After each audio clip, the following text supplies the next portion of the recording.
कोई मोदी जी को फोन करता है कुछ लेने के लिए, साहू जी का फोन करता है कुछ देने के लिए। मेरी पेढ़ी भी आपके पास मांगने नहीं आएगी, क्योंकि भगवान ने हमको इनफ दे दिया। वर्ल्ड की डायमंड प्रोसेसिंग का 90% सूरत अकेला करता है।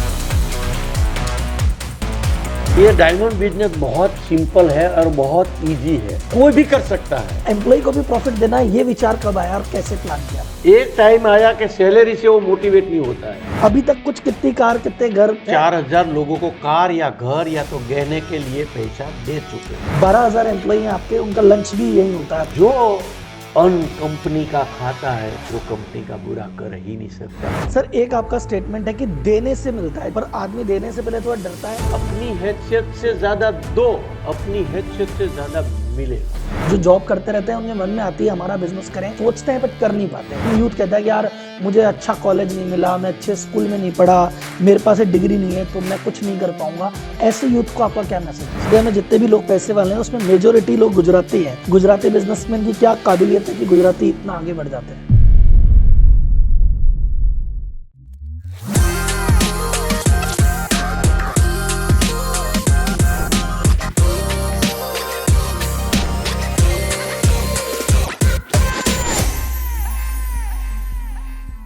आज का पॉडकास्ट स्पेशल है क्योंकि आज का पॉडकास्ट है 100th पॉडकास्ट और आज के हमारे स्पेशल पॉडकास्ट के गेस्ट हैं डायमंड किंग साहूजी भाई ढोलकिया, जिनको लोग सूरत का अंबानी भी कहते हैं। ये मिसाल है एम्प्लॉय वेलफेयर की।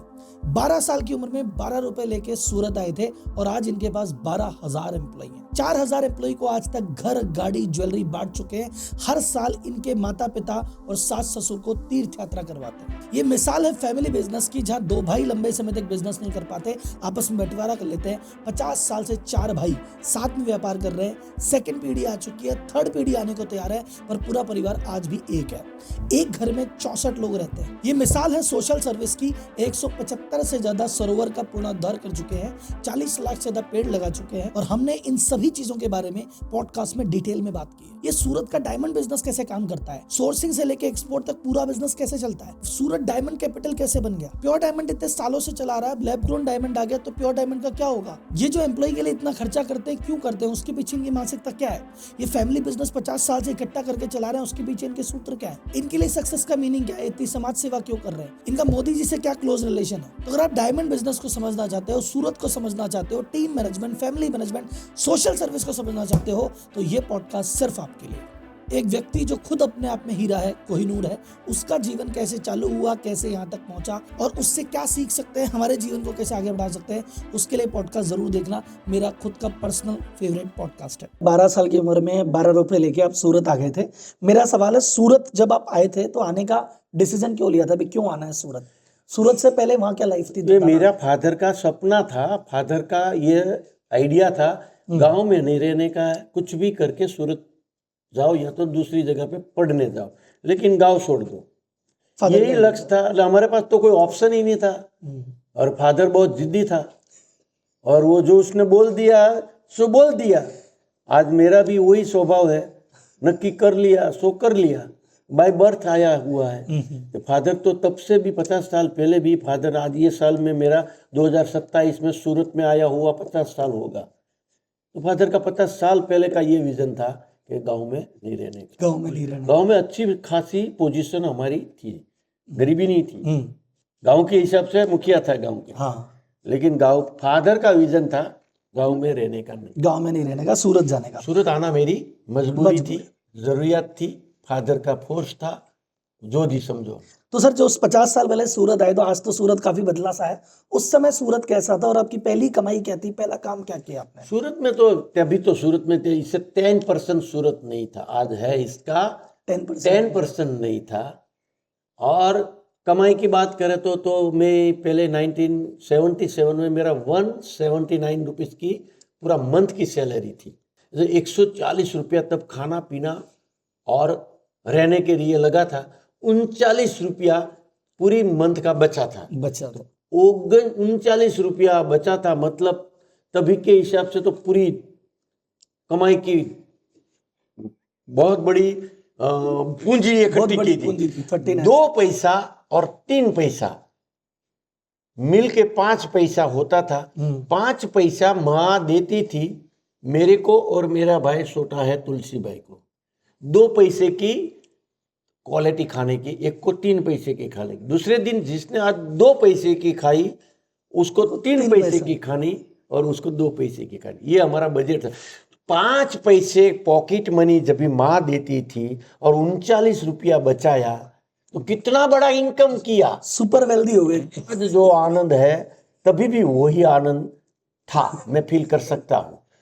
तो वहां से मेरी जर्नी चालू हुई। सर जो पहला काम था आपका क्या था? डायमंड पॉलिश कटिंग वाला? डायमंड पॉलिशिंग का कटिंग पॉलिशिंग का वो तो मैंने 10 साल तक किया। अच्छा। 10 साल तक किया। अपनी खुद की फैक्ट्री चालू करके भी मैंने पॉलिशिंग का काम साथ में एम्प्लॉय के साथ करते ही रहा। 40 एम्प्लॉय थे तब तक मैं काम करता था साथ में। ओके। क्योंकि पूरा दिन मैनेजमेंट का क्या मतलब है, साथ में काम करो ना। आज भी मैं जो मशीनरी चलाता हूँ, जो तालाब बनाता हूँ, जो फाउंडेशन में काम मजदूर करते हैं 200 लोग, जो 25,000 का दाखला मैंने दिया, उसके साथ आज भी मैं 12 घंटा, एक दिन 18 घंटा जब भी मैं जाता हूँ तो वहां के काम फील्ड में काम करता हूँ, मजदूर के साथ, एम्प्लॉय के साथ। ऐसा नहीं कि तू पैसे से कर लो, ये करना चाहिए। हमारे पास संपत्ति है, हमारे पास शरीर है, हमारे पास समझ है और हमारे पास समय है। सबका 10-10% दान करना चाहिए। समय का भी, संपत्ति का भी और शरीर का भी और समझ का भी। Not enough only money. पैसा डोनेट करना खाली इनफ नहीं है। समयदान, श्रमदान और समझदान। समझ। सर वर्कर से आप ट्रेडर जब बने, आपने पहले काम करते थे फिर आपने खुद का काम करने का चालू किया, तो ये आपने डिसीजन कब लिया कि यार आप खुद का काम करेंगे, खुद का बिजनेस करेंगे?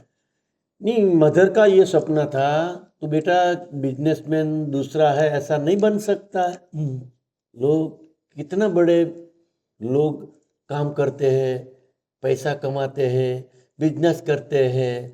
आप पढ़ो, आप बिजनेस करो, पैसे वाला बनो, अच्छे आदमी बनो, बड़े आदमी बनो। ये तो मेरी माँ का सपना था। एक न एक दिमाग में वो डालती रहती थी। तो सपना तो था ही, कुछ भी करके पैसा कमाना है। पैसा तो मजदूरी करके कितना पैसा मिलेगा। ट्राई करो बिजनेस करने की, सीखो, साथ में बिजनेस करो, काम करो, मजदूरी करो, ब्रोकरिंग भी करो, जो करो ही करो, लेकिन सीखते जाओ, करते जाओ, सीखते जाओ कर। ये माँ का सपना था, फादर का, सिटी का सपना था, माँ का सपना था। तो बड़ा आदमी बन, अच्छा आदमी बन और पैसा वाला बन। तो ये दोनों माँ और फादर पीछे पड़े थे। तो ये इसकी इमोशनल ब्लैकमेलिंग की वजह से पैसे का प्लानिंग किया। पिताजी ने कहा सूरत जाना है, माताजी ने कहा बड़ा आदमी बनना है। सर ये जो आपने किया, इस पे एक मैं बाकी का सजेशन कि बहुत सारे एम्प्लॉय हैं जो जॉब करते रहते हैं, उनके मन में आती है हमारा बिजनेस करें, सोचते हैं बट कर नहीं पाते। उनको क्या सजेशन देते हैं कि जॉब करने वाला बिजनेस में कब आए और कैसे आए? आज तो बहुत बड़ा आइडिया है, बहुत बड़ी अपॉर्चुनिटी है, बहुत बड़ी तक है।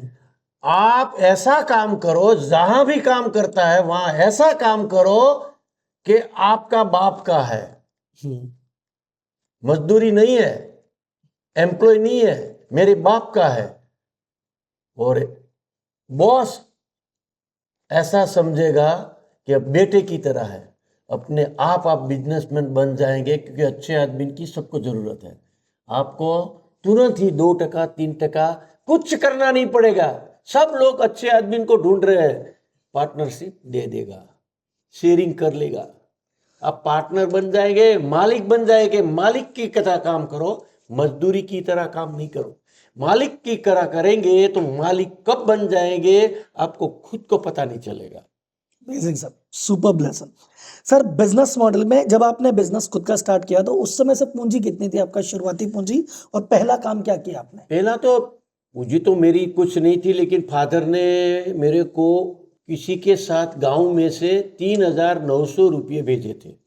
मेरे को फैक्ट्री चालू करने की थी तभी, ठीक है, 80 की साल में, 2080 में, 1980 में 3900, 4,000 पूरा, उसके पास भी नहीं राउंड फिगर में होगा।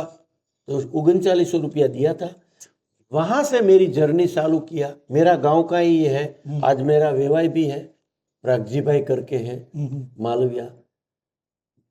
वहां पे मैंने बेटी दिया है। उसके साथ मैंने 4,3900 रुपये में पार्टनरशिप चालू किया। ठीक है। तो मेरे से सीनियर था, उसने मेरे को 50% का पार्टनर बना दिया। हर रोज सिखाता भी गया, काम भी करता गया। मैं रफ लेना सीखा, इसके पास से बनाना सीखा, बाजार में जाके बेचना सीखा। मैं रेडी होता गया और इससे साथ से मैंने फैक्ट्री स्टार्ट किया। सर एक बार जो ये सूरत का जो डायमंड बिजनेस मॉडल है, एक बार ऑनलाइन में अगर समझा दें कि भाई क्या रफ लेते हैं, काटते हैं, एक्सपोर्ट करते हैं, क्या रहता है पूरा मॉडल? सूरत ये डायमंड बिजनेस बहुत सिंपल है और बहुत इजी है, ठीक है, और कोई भी कर सकता है। ठीक है, ये सबसे बड़ी इसकी खासियत यह है, छोटा पैसा है, छोटा कर सकते हैं, बड़ा बड़ा कर सकते हैं। डायमंड रॉ मटेरियल परचेस करना, पहले तो जाने डायमंड बनाना सीख जाओ, प्लानिंग करता सीख जाओ, कहाँ भी काम करके मास्टर बन जाओ, बनाने का, प्लानिंग करने का, पॉलिशिंग करने का। प्राइस तो अपने आप आ जाएगी, कोई सिखा देगा, आपको पता चलेगा, क्योंकि आज तो बहुत सर्टिफिकेट के साथ बनता है। वैल्यू नक्की करो, अपने आप मास्टर बन गए परचेस का, बनाने का और बेचने का। अब बिजनेस कर पाएंगे, आप में इन्वेस्ट कोई भी पैसा करेगा। नहीं, अगर आपको रफ खरीदना आता है, उसको बना के एक्सपोर्ट करना आता है, तो कोई भी पैसा लगा देगा। कोई भी पैसा तो बाई प्रोडक्ट आएगा, कोई सबको मास्टर चाहिए बनाने वाला। हाँ, आप मास्टर ही ले लो, अपने आप इन्वेस्टमेंट मिल जाएगा। ठीक है सर, अभी आपने शुरुआत में जैसे कहा ना, इस मॉडल में क्या है, पहले रफ खरीदते हैं, फिर बनाते हैं, फिर बेचते हैं। तो शुरुआत में जैसे पूंजी आपके पास कम, तो सप्लायर ऐसे रफ देता कैसे था? मतलब वो ट्रस्ट कैसे जीता कि सप्लायर आपको रफ दे रहा है बेचने के लिए? बहुत इंटरेस्टेड है। Please sir. मैं आज पॉडकास्ट में पहली बार बोल रहा हूँ, एक आध बार बोला होगा तो आई डोंट नो, पता नहीं है, लेकिन बहुत अच्छी बात ये है, मैं पहले, मेरा ससुरा सूरत में था, मेरे को 2 जगह पे रिलेशनशिप उसने करा दी थी कि भाई ये भाई पॉलिशिंग परचेस करता है। ठीक है। मेरा रिलेटिव काफी था जो माल बेच रहा था बाजार में, तो मैंने उससे माल लिया और उसको बेचने का ब्रोकरिंग चालू किया। ठीक है, ब्रोकरिंग से स्टार्ट किया आपने? हाँ, ब्रोकरिंग क्या किया, भाई तू तेरा माल में बेच देता हूँ, लाओ। हाँ। मेरा ससुरा ने 2 जगह पे पहचान करा ली थी, दोनों जगह पे पुड़िया लेके जाता था। लेकिन पुड़िया लेके जाता था तो मैं देखता था डायमंड को, मैं देखता था कि कैसा है डायमंड। में बनाता तो था, तो क्वालिटी का मेरे को थोड़ा थोड़ा पता था, ये अच्छा है, ये बिग क्वालिटी है, ये कटिंग अच्छा है, ये बिग कटिंग है, ये ब्रोकर है, ये नहीं ब्रोकर है डायमंड। लोग इतना नहीं समझते थे, मैं तो समझ रहा था, पॉलिशर था, आपने काम किया था। तो उसको भी मैं सलाह देता था कि भाई ये इतना सारा पैसा नहीं आएगा, तो थोड़ा कम कर। मैंने देखा तेने अगली बार जो बेचा था, इससे ये माल खराब है। काफी बार ऐसा था कि अच्छा माल था, वो भी तो भी वो बोलता था सेम प्राइस में, बोलता था नहीं माल तेरा अच्छा है, पैसा ज्यादा आएगा, तो थोड़ा ज्यादा मांग। ना तो मैं व्यापारी को नुकसान होने देता था, ना तो मैं उसको नुकसान, जो बेचने वाले को नुकसान होने देता था, क्योंकि मैं देखता था। मेरे पास ट्रस्ट आ गया आप पे। दोनों का नॉलेज आया, दोनों की प्राइस आई, दोनों की माल की क्वालिटी आई, दोनों का विश्वास भी मैंने जीता। लोग मेरे पे ट्रस्ट करने लगा, जो मैं बोलता हूँ वो होने लगा। बाद में मेरे को बाजार में से लेने की कॉन्फिडेंस आ गया कि ये तो ये भाव में बिक जाएगा, मैं अपने पैसे से ले लेता हूँ। मैं व्यापारी बनने लगा आराम से। मेरे को लेना, बनाना, अरे बेचना बनाना आ गया। बनाना आपको आता ही था, खरीदना आपको आ गया, बेचना भी आ गया। अभी मेरे को परचेस, तो परचेस में तब के समय पे कचरा पेटी में जो कचरू निकालते थे, तो काफी डायमंड गटर में चले जाते थे। तभी डायमंड की बहुत वैल्यू नहीं थी। गटर में से डायमंड ढूंढ के, आज भी आप जाओ जद्दा खाड़ी में, हवाड़ा शेरी में, हाँ वो करते रहते, कुछ नाली में से वो डाल के कुछ निकलता है, उसको कचरा निकाल के इसमें से डायमंड ढूंढते। वो रॉ मटेरियल में परचेस करता था, 2-3 डायमंड, 2 डायमंड, और ऑफिस पे, फैक्ट्री पे जाके बनाता था। और क्वालिटी तो मैं समझता था, तो मैं बेचना, बनाना, लेना सब कुछ सीख गया। Right sir. और मार्केट का मास्टर बन गया। मेरे जैसा मास्टर कोई नहीं था, क्योंकि आपको पूरी सप्लाई चेन, पूरी सप्लाई आ गई, क्या से खरीदना पता है, बेचना पता है, बनाना पता है। सर ये अगला सवाल यही था, लेकिन अब आपने आंसर दिया, पर मैं इसको अगर आप कुछ एलोबरेट करें तो, कि सूरत डायमंड कैपिटल है, यहाँ पे जो आप काम कर रहे हैं, रफ खरीदना, उसको बनाना, उसको बेचना, ये काम हजारों लोग कर रहे हैं, लगभग सब कर रहे हैं। उसमें आपने ऐसा क्या अलग किया या क्या आपकी यूएसपी रही कि भाई यू आर डायमंड किंग के रूप में आप जाना जाते हो, इतना इस लेवल पे पहुंच गए, तो यूएसपी क्या रही कि बाकी सब भी कर रहे हैं? मैंने ट्रस्ट डेवलप किया, ओके, ऑनेस्टी डेवलप किया, खेलदिली डेवलप किया। मेरा मतलब था, मेरे को खरीदना आता था, हाँ, सामने वाले को क्या मिलता है मैं कभी नहीं देखता। मेरे को 10% मिल गया, परचेस कर लो, 1 2 3। मैं बेच देता था, कितना भी सस्ता है मैं नहीं देखता था। मेरे को 10% मिल गया, बेच दो, सामने वाला भले कमा ले। मेरे को 10% मिलता है, कारीगर को मिलना चाहिए, ये मेरा सिद्धांत था। मैंने तीनों जगह से विश्वास क्रिएट किया, अपने स्वभाव की वजह से, अपनी आदत की वजह से, जो भी समझो डेवलप होता गया। लोग मेरे पे ट्रस्ट करता गया, मेरे पे इन्वेस्ट करता गया, मेरे को पता नहीं चला, इतनी स्पीडी से आगे बढ़ता गया। तो ये ऑनेस्टी, खेलदिली, प्रामाणिकता, आप अपना तय कर लो, सामने वाला क्या कमाता है मत देखो। हम लोग क्या करते हैं, गलती वहां करते हैं, जो हम वो सामने वालों को क्या नफा हो रहा है, अरे भाई तेरे को क्या मतलब है, सामने वाला कमा नहीं रहा ना ज्यादा, अरे तू क्या देखता है, तू क्या कमाने वाला, वो देखने तेरा 10% आ गया सामने वाला। हम दूसरे का देख के हमारा भी टाइम वेस्ट होता है और हमारी भी वैल्यू जाती है। सामने वाला प्रॉफिट नहीं करता है और हर रोज हमारे साथ काम करता है। मैंने क्या किया, 5% में काम कर लो, अपने बेचारे को नफा नहीं हो रहा है तो 5% अपने को प्रॉफिट हो गए, वहां तक अब बिजनेस मत बिगाड़ो। 5 साल से कर ले, 2 साल से कर ले, पूरी साल से कर ले, तो एक बात में संबंध मत बिगाड़ो। दूसरे काफी बार ऐसा होता है, वो रड़ रहा था, नुकसान हो जा रहा है, तो भी मैं बिना प्रॉफिट भी माल उसका परचेस कर लेता था। मैंने बोला ना 10% का नुकसान दान है, होना चाहिए दान उसको। वहां भी हाँ, करता था संबंध के लिए। तो मेरे को ये फायदा हुआ, जब भी माल उसके पास बेस्ट आता था तो फर्स्ट मेरे को प्रायोरिटी मिलती थी, जो किया हुआ नहीं जाता है। ये संसार का ये लॉजिक है, कुदरत का कानून है। तो मेरे को दोनों जगह पे फायदा मिला है, ये फैक्ट है। तो कुल मिला के सर वो वाली बात हो गई, अगर इसको ऐसे करें, अगर मैं एक दूसरे शब्दों में कहूँ, आपने सबको फायदा पहुंचाने की कोशिश की। आपने, एक तो होता ना कि मैं सबसे ज्यादा कमा लूं, इसको भी निचोड़ लूं, इसको भी निचोड़ लूं, यहाँ से सबसे सस्ता ले लूं, यहाँ से सबसे महंगा बेच दूं। आपने वो नहीं किया, आपने कहा तू भी 2 पैसे कमा, तू भी कमा, तो पूरा सेक्टर आपसे काम करने को आ गया, तो आपका प्रॉफिट अपने आप। यस, किसी को भी मेरे से काम करने का हेजिटेशन नहीं है, शंका नहीं है। ये बंदा अच्छा है, 1 2 3 कर लेता है, फास्ट ले लेता है, सस्ता नहीं लेता है, महंगा नहीं लेता है, प्रमाणिक प्राइस खर्चता है, तो सब लोगों को इंटरेस्ट था ऐसे आदमी को। हम इसलिए बताए, हम अच्छे आदमी बन जाए, बाकी को सब कुछ बाद में।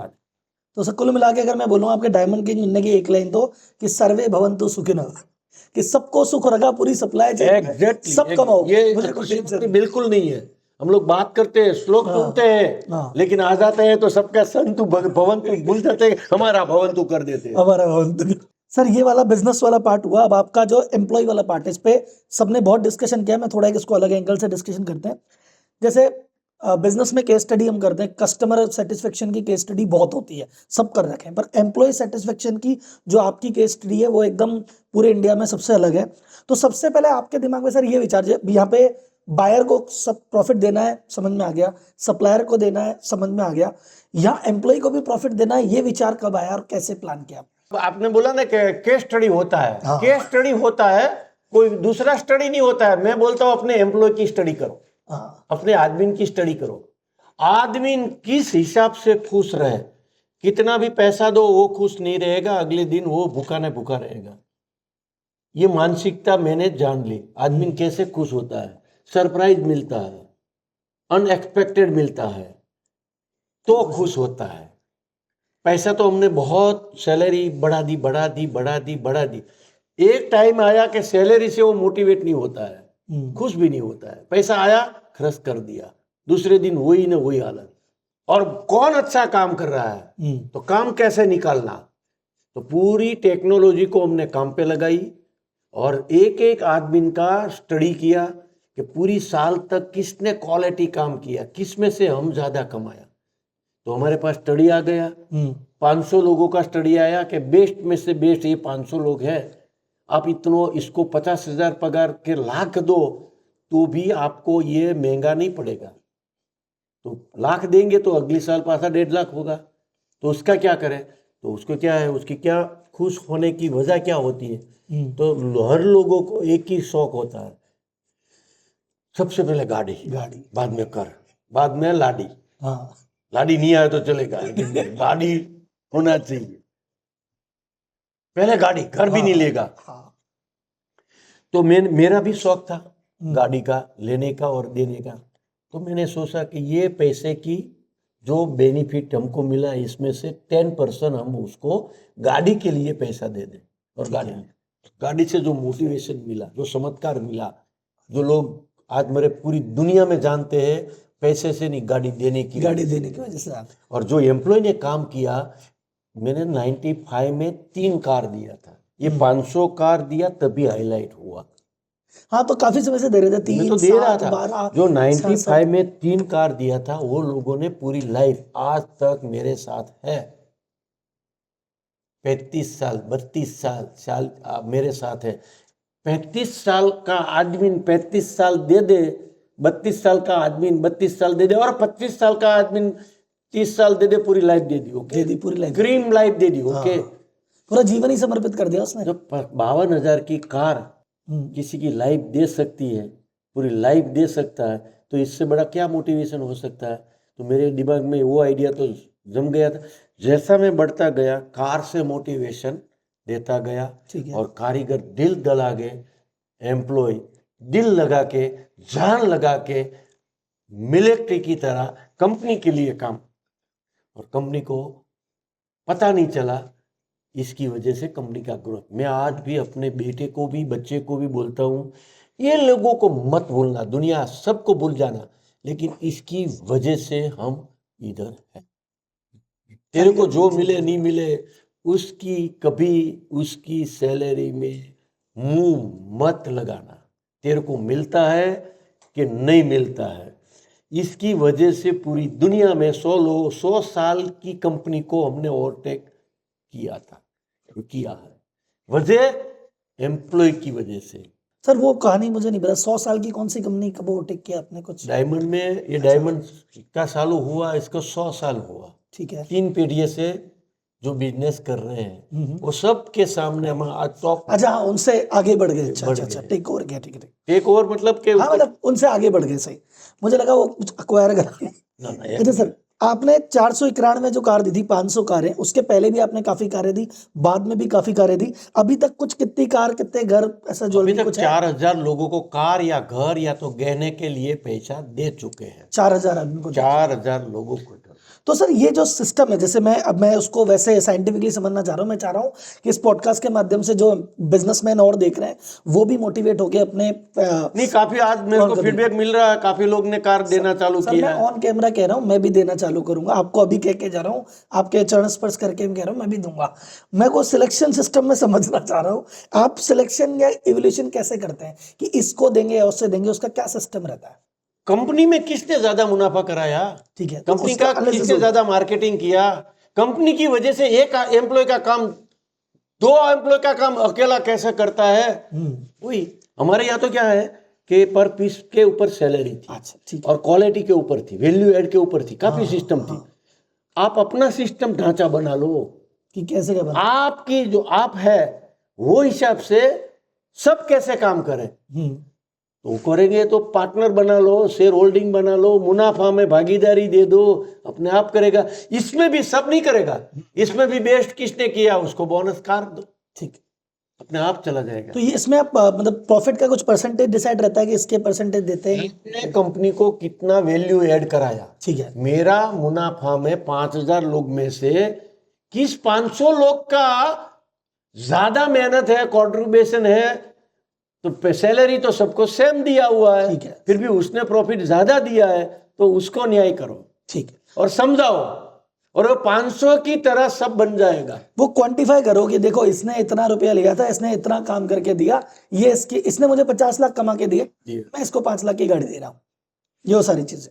ये तो वो कारीगर भी अच्छी तरह से आपसे ज्यादा वो जानते हैं कि मेरा कितना इसमें भाग था और वो भाई का कितना था। अगली साल अपने क्वांटिफाई कर दूं, अपनी आप अगली साल न्याय करेगा अपने साथ, ठीक है, उसके साथ। सर लेकिन कुछ केस में ऐसा होता है काका कि क्वांटिफाई नहीं कर सकते भी, जहाँ कर सकते हैं वहाँ कर सकते हैं, कुछ केस में नहीं कर सकते। वहाँ पे एचआर वाला पार्ट है, रिसेप्शन वाला पार्ट है, कोई ऐसी जगह जहाँ पे कह रहे हैं कि यार यहाँ तो क्वांटिफाई हो ही नहीं सकता। पूरे सेल्स में हो सकता है, मार्केटिंग में, प्रोडक्शन में, वहाँ तो हो जाता है, जहाँ नहीं होता वहाँ। मैं आपको बताऊं सिंपल सा लॉजिक, हम्म। अपने बाप की तरह कौन चलाता है कंपनी को? अच्छा। उसका क्या बिहेवियर है, कहाँ से आइडिया ढूंढ के लाते हैं, हर रोज कोई डिस्कशन करते हैं, हर रोज नया क्रिएटिविटी लाते हैं, कैसे प्रोडक्शन कॉस्ट कम आवे वो सोचते हैं, कैसे हमारी क्वालिटी बढ़े, मार्केट मिले वो सोचते हैं। तो जब भी सूटा हमारा यूनिट है तो बहुत अच्छी बात है, सबके साथ हमारा डायरेक्ट कनेक्शन होता है। हम्म। तो हम यही आइडेंटिफाई करके डिसीजन ले, अपने आप बढ़ता जाएगा, इसमें बहुत बड़ी बात नहीं है। सर ये जो डिसाइड होता है किसको घर देना किसको कार देना, कुछ फॉर्मूला है या एम्प्लॉय इसमें बताता ऐसा है? है कि पहले पैसा जो हम दे रहे हैं तो पहले सब लोग कार ही लेगा, लेकिन घर है तो कार लेगा, ये हमारा नियम है। वरना घर के लिए वो पैसा दो, अच्छा। पहले घर बचा लो, वरना तो वो लोग कार नहीं ले लेगा, फूक मारेगा। घर है तो कार लो, घर और कार दोनों है तो तो फिर वाइफ के जरूरी। लिए गहना दो। ठीक है। वाइफ का भी एक नंबर है, एक पार्ट है, पूरा घर का हम ख्याल रखते हैं। तभी भी हम बोलते हैं कि वाइफ के पास नहीं है, मदर के पास, तो वाइफ को भी बाद में लो, पहले मदर के लिए लो। वहां तक हम ध्यान रखते हैं, क्योंकि हम अपने घर में झगड़ा नहीं चाहिए। आपकी वाइफ का ही है ना, मदर कितने दिन जीने वाली है, जो छोड़ के जाएगी आपके लिए रहेगी नहीं। मदर को दो, खुश था, दोनों दोनों पहनो। यही सब घर में भी हमने फॉलो किया। सर आपके कार ज्वेलरी घर के बारे में सबको पता है काका, और भी कई ऐसी चीजें हैं जो एम्प्लॉय के लिए करते हैं, ज्यादातर लोगों को नहीं पता है। मैंने अभी आपका विजिट किया था तो मुझे बहुत सारी चीजें पता पड़ी, तो मैं चाहता हूँ पॉडकास्ट के माध्यम से और क्या क्या चीजें आप एम्प्लॉय के लिए करते सबसे हैं अच्छी इनके बात अलावा यह भी। है, मेरा लेक्चर में तो मैंने काफी बार बोला है, पॉडकास्ट में शायद आपने सवाल किया है। सबसे अच्छी बात है, एम्प्लॉय को चारों तरफ से चेक लो, उसको शारीरिक भी ध्यान रखो, मानसिक भी ध्यान रखो, और आर्थिक भी ध्यान रखो, और संबंध में भी ध्यान रखो। वहां तक हम उसको टच करते हैं कि उसका परिवार के साथ संबंध कितना गहरा होना चाहिए, माँ बाप के साथ, वाइफ के साथ, बच्चे के साथ, और भाई के साथ। घर से जो सेटिस्फेक्शन लेके आएगा तो ही अपना काम अच्छा करेगा। घर का जो संतोषकारक जीवन होगा, कंकास नहीं होगा, तो मुनाफा कंपनी को होगा। मुनाफे पे नहीं ध्यान रखो, उसके जीवन पे ध्यान रखो। इसके लिए क्या कर सकते हैं? तो माँ बाप की यात्रा कराते हैं, हम खुद की एक टूर रखते हैं, वाइफ के लिए भी एक मोटिवेशनल प्रोग्राम करते हैं, बच्चे के लिए भी शादी का प्रोग्राम करते हैं, माँ बाप को यात्रा कराते हैं। माँ बाप बोलते हैं कि अच्छी कंपनी है, तू ध्यान रख के काम कर बेटा, ये लोग बहुत अच्छे हैं। तो माँ बाप का भी एक रोल हो गया, और घर में माँ बाप का रिस्पेक्ट भी बढ़ गया। क्योंकि मैं आपका माँ बाप का रिस्पेक्ट इतना करता हूँ, सेवा करता हूँ, तो आपकी तो जिम्मेदारी है आपका माँ बाप के हर रोज रिस्पेक्ट कैसे करना चाहिए। ये मैसेज बहुत बड़ा जा रहा है, तो इसके घर में उसकी फैमिली का बॉन्डिंग बढ़ गया, माँ बाप की प्रति बेटे का प्रेम बढ़ गया, बेटे के प्रति माँ बाप का प्रेम बढ़ गया। हमने पैसा नहीं बांटा है, प्रेम बांटा है, रिलेशन बांटा है, और इतना हैप्पीनेस के साथ जी रहे हैं, वो आशीर्वाद हमको ही मिल रहा है। वो तो छोड़ दो, हम बाद में हमने mother in law father in law का भी टूर कराते हैं। वाइफ का मदर का क्या रोल, फिर भी कराते क्या?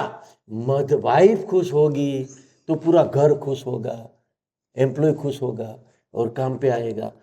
बेटी की वजह से बाप को स्टेटस मिलता है, कितना भी अच्छा कि पैसे वाला बाप है, प्राउड फील करता है, मेरा दामाद आपके वहाँ काम करता है, इसकी वजह से मेरे को यात्रा आने का ये मौका मिला है, ये मेरा दामाद है, ये मेरी बेटी है, इतना सारी बात करता है। घर पे आके वो भी बोलता है बहुत अच्छी कंपनी है, उससे खराब मत करना, संबंध मत बिगाड़ना, लोग अच्छे हैं। पूरा घर हमारा आशीर्वाद का झोला भर देते हैं।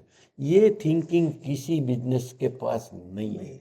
वो जो दूसरे दुनिया को खुश मत करो, दुनिया को खुश करना भूल जाओ, अपने साथ जो जुड़े हुए हैं वो पूरा सर्वाइवल एनवायरनमेंट हैप्पीनेस बढ़ाओ, अपने आप आपकी हैप्पीनेस बढ़ेगी, आपका पुण्य बढ़ेगा, आपका प्रॉफिट भी बढ़ेगा। और सर कल मैं आपका फैक्ट्री विजिट कर रहा था ओवरऑल कि 12,000 एम्प्लॉई हैं आपके, उनका लंच भी यही होता है आप कंपनी की तरफ से पूरा, और दिन में 12 मिनट उनको मेडिटेट भी कराते हैं यस। मानसिक स्थिति, और सुबह शाम ब्रेकफास्ट नाश्ता वो सारी सुविधा भी मैंने देखी थी।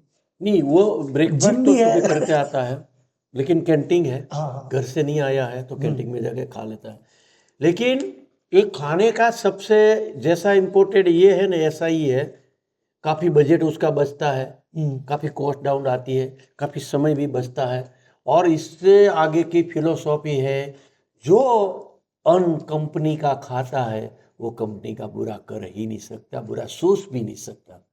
एक बार पेट में अन्न जाने दो, 24 घंटे के बाद दूसरी बार पेट में जाएगा। वो जिसका खाया हुआ उसका कभी खराब नहीं करेगा, ये हमारी संस्कृति है। संस्कृति। 1-2% निकलेगा तो डजंट मैटर, 99% लोग कभी खराब नहीं कर सकता। ये खाने की ताकत है। ये जिसका जठराग्नि ठहरते हैं तभी जन ठहरते हैं।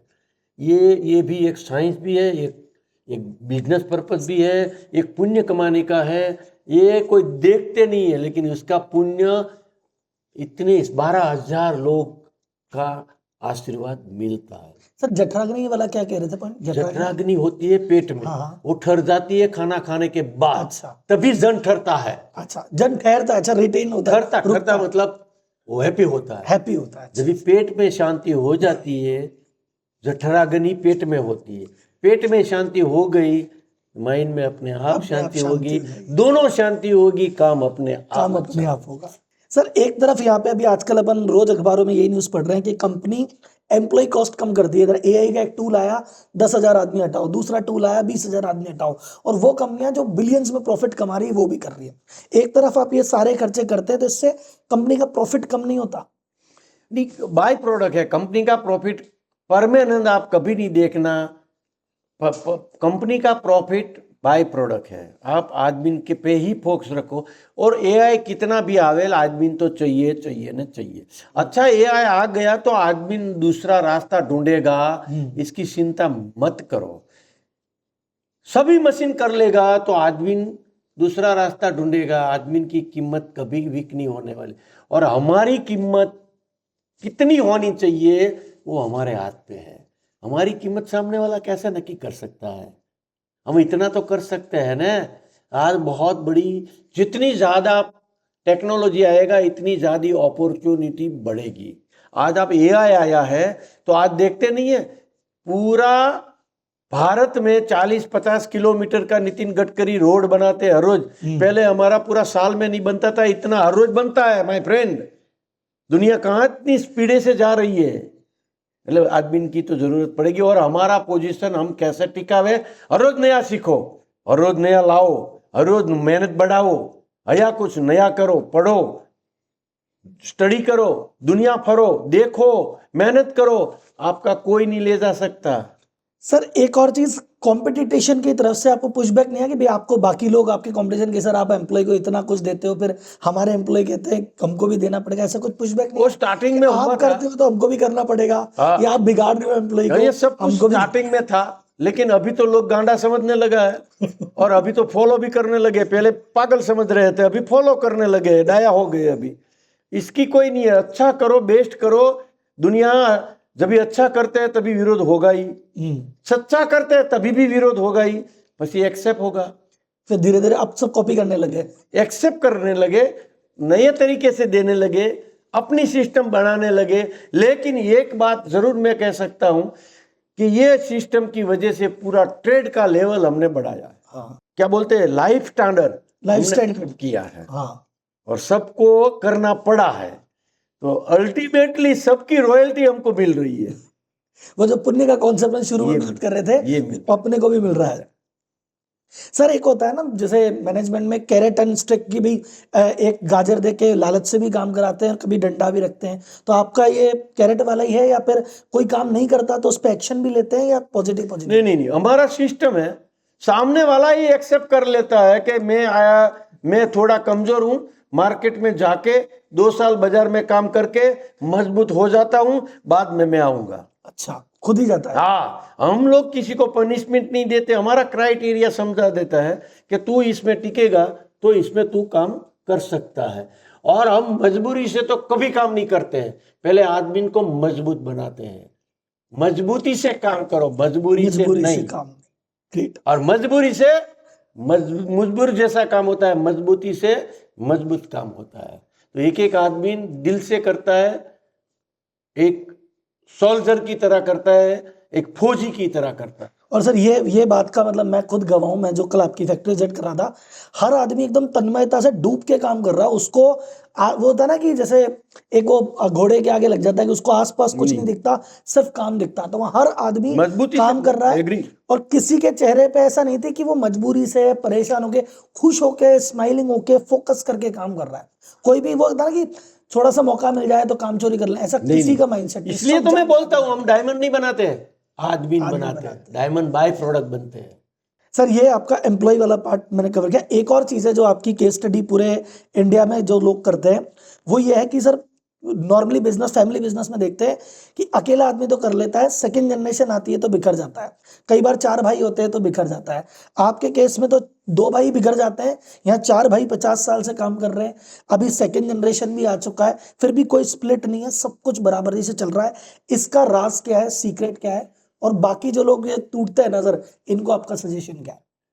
जो टूटे या नहीं टूटे पता नहीं है, लेकिन मैं इतना जरूर कह सकता हूं, कहां भी दुनिया में जाओ, कितना भी आगे जाओ, आपका परिवार साथ में नहीं होगा तो आपकी सिद्धि की कोई वैल्यू नहीं है। कभी सेटिस्फेक्शन नहीं मिलेगा, कभी खुशी नहीं मिलेगी। दुनिया का कोई भी सुख मिले, लेकिन परिवार का सुख जो अपने नहीं पा सकते तो सुख की कोई वैल्यू नहीं है। मतलब कुछ भी बलिदान दे के परिवार को साथ में रखो, सिद्धि भी आपकी सेवा करेगी, रिद्धि भी आपके पास आएगी, लक्ष्मी भी आपके पास आएगी। परिवार को टिका के रखो, परिवार टिकाने में कोई कसास मत छोड़ो। भगवान आपको टिकाने में कोई कसास नहीं छोड़ेगा, ये मेरा पर्सनल अनुभव है। परिवार के लिए मैंने कभी कोई कॉम्प्रोमाइज नहीं किया है। कितना भी नुकसान हो जाए, परिवार का लॉस मैं नहीं लेता। और वही मैंने बच्चे को सिखाया है, वही बेटे को सिखाया। 8 बेटा आज वो पी गया है कि आप कुछ भी करो, हम तक जिंदा है, तब तक अलग नहीं होंगे। अलग हो भी गया तो भी हम अलग नहीं समझेंगे। पैसे के लिए तो कभी अलग नहीं होंगे, मत अलग होगे, मन कभी अलग नहीं होंगे। और जैसा हमने भी अभी तक बंटवारा नहीं किया, वो भी पैसा का बंटवारा नहीं गिनेगा। सब इक्वल कैसे जिए वही प्लान करने वाला है, वही प्लान करता है, और वही उसका भी लक्ष्य है। ये हमने दूसरी पीढ़ी में भी ऊंडे ऊंडे सूदी डाल दिया है, जो हमारा रोल हमने पूरा किया है। आने वाला समय उसको बताएगा कि वो कैसे काम करता है। सर अलग अलग पर्सनैलिटी के अलग होता है ना। कोई जैसे एग्रेसिव होता है कि यार जल्दी जल्दी एक्सपैंड करते हैं, 4 जगह एक्सपोर्ट करते हैं। कोई बोलता है नहीं, रुक के चलो, दिख के चलो। तो डिसीजन कैसे लेते हैं? अच्छा, जिसको दौड़ना है उसको दौड़ने दो, तेरे को नहीं दौड़ना तो बैठ, अच्छा, तू रोक मत। हेलो, समझा क्या? नहीं, तेरे को तो दौड़ना नहीं है, तो दौड़ता है तो दौड़ने देने। पैसे के लिए वो नहीं करने का कि भाई मैं ज्यादा दौड़ा था तो ज्यादा पैसा ले जाऊंगा। तू तेरे को शांति से चाहिए तो शांति ले। दौड़ने वाले को कभी नहीं रोकना, इसको पुश करो, पावर दो, मोटिवेट करो। घर में सब नहीं दौड़ता है, 2-3 दौड़े काफी है। अरे मैं तो बोलता हूँ एक ही दौड़ना चाहिए। सभी दौड़ेगा तो वो भी एक प्रॉब्लम है, ऐसा नहीं है। अच्छा वो एक, लेकिन इसमें आपने बात देखी, जब कोई दौड़े या चुप रहे, जो इक्वल हो रहा है टर्नओवर सबका बराबर ही है। भागने वाले का भी बराबर है, बैठने वाले का भी। पैसे के लिए वो भी नहीं भाग रहा है, उसको शौक है तो दौड़ने दो। जब शौक के लिए दौड़ रहा है, वो ऐसा नहीं कि मैं दौड़ रहा हूँ तो मेरे को ज्यादा मिल जाए, ये बेटर ऐसा नहीं। मिलने का 4 भाई को पैसा असर था, मिलने का बराबर ही है। भागना दौड़ना तुम्हारे हमने ये 50 साल से वही रखा था पॉलिसी। आज सभी इक्वल है, पैसे में इक्वल है। और सर ये फैमिली चार्टर वगैरह, जैसे फैमिली बिजनेस में नॉर्मली फैमिली चार्टर बनता है कि वो ये इतना खर्च करेगा, वो उतना खर्च करेगा, ये इसका डिसीजन उसका, ऐसा कुछ है या कुछ भी नहीं है? अभी तक तो हमने कोई बजट नहीं किया है, लेकिन मैं आपको भगवान की कृपा या तो समझदारी समझो, बजट के कोई बजट नक्की नहीं किया है। फिर भी कोई बजट के बाहर जा भी नहीं सकता और गया भी नहीं है। आप अपना प्लेट देख के खाना मत लो, अपना पेट देख के खाना लो। मतलब आपकी हैसियत से आप खर्चा करो। आपके पास पैसा है इसलिए खर्चा करने का मतलब नहीं है। आपका हैसियत है, आप पूरे दिन घर में बैठते हैं और शार्टर लेके जाते हैं। पैसा है तो शार्टर में यूज करना चाहिए। जिसके पास समय कम है वो बोले ना हर रोज शार्टर लेके जावे। You understand? नहीं समझ रहे? मैं चार्टर नहीं समझा। चार्टर प्लेन लेके आपके पास अरे पैसा चार्टर है प्लेन, तो चार्टर चार्टर प्लेन लेके क्यों जाता है? पूरा दिन तो घर में बैठते हैं। आराम से ट्रेन में जाओ, आराम से पब्लिक प्लेन में जाओ। चार्टर लेके क्यों जाने का? चार्टर लेके किसको जाना है? हर रोज दौड़ता है उसको चार्टर लेके जाना चाहिए।